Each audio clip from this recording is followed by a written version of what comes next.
When someone's touch makes you uncomfortable, or when someone forces you to perform sexual acts, does this still count as sexual abuse? Is abuse really the right word to describe someone's undesired touch, no matter how brief?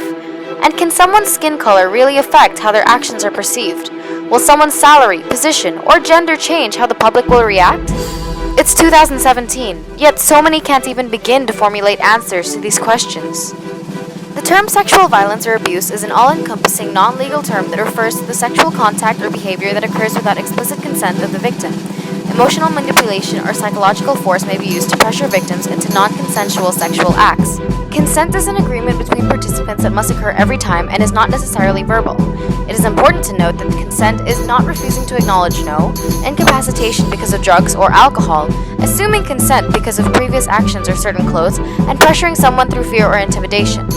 Thankfully, sexual violence has fallen by 63% since 1993. However, that doesn't mean it's over. Every 98 seconds, another American is sexually assaulted. But how does someone's identity come into play? Research also shows that black men are often assumed to be the perpetrator and are given the toughest sentences. However, research also shows that 57% of perpetrators are white, 27% are black, and the other 16% come from mixed or other races. But that never gives you or anyone the right to blame a person based on their identity. Furthermore, studies show that the situation is often between a man and woman in a heterosexual relationship, with the man as the perpetrator and woman the victim. Does this always apply? No. The perpetrator and victim could be anybody. What makes you shouldn't affect how the public perceives you. No matter your race, skin color, or gender, it is never the victim's fault. Unfortunately, in this day and age, such prejudices still exist and may affect the course of action taken in sexual abuse cases. In January 2015, 2 graduate students saw Brock Turner, a 19-year-old Stanford freshman, raping a half-naked and unconscious 22-year-old woman behind a dumpster. Turner's father, Dan Turner, wrote a letter to the presiding judge, Aaron Persky. He said that jail time would be a steep price to pay for 20 minutes of action out of his 20-plus years of life. He also describes how his son was having trouble eating his favorite food, portraying him as the victim, which earned a strong rebuke from Stanford professor Michelle Dauber. She responded, "Compare the problems associated with not eating your favorite food to being sexually assaulted." Turner was then given a 6-month sentence, but was expected to serve just half if he kept a clean disciplinary record. Persky, the judge, was also a Stanford graduate and former men's lacrosse player for the university. He publicly stated that a longer sentence would have a severe impact on the life and future of Turner. Is that not the point? Additionally, the media coverage used photos of Turner embodying the image of the All-American athlete. Photos of him swimming and smiling flooded article after article, which could have influenced public perception by painting him as an innocent to the point that his conviction would be called into question.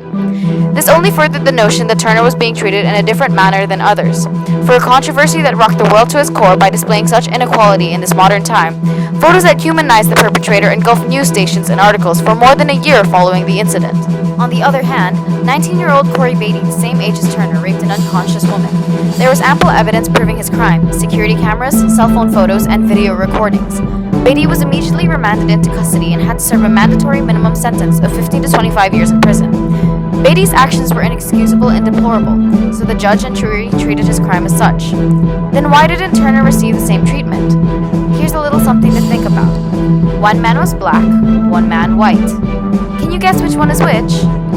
Research by the CBC shows that black men in America consistently pay the harshest possible price for the crimes they commit. Their given prison sentences are 20% longer than white men for the exact same crimes, and parallels between the two cases have not gone unnoticed. Both males committed rape of an unconscious person, yet Beatty's prison sentence is 3,000% longer than Turner's. However, this doesn't mean that Corey Beatty should have been let off easily. Racial disparity in sentencing for similar crimes is completely out of hand. America's jails and prisons are overflowing with young Black and Latino teenagers who are paying the harshest prices possible for their crimes. In 2014, the ratio of Black to white people in prison was 8.8 to 1. In a country where racial and socioeconomic disparity are so well documented and pervasive, particularly within the criminal justice system, many people, writers, educators, researchers, and students have all wondered, would this ex-Stanford swimmer's sentence have been different if he wasn't white?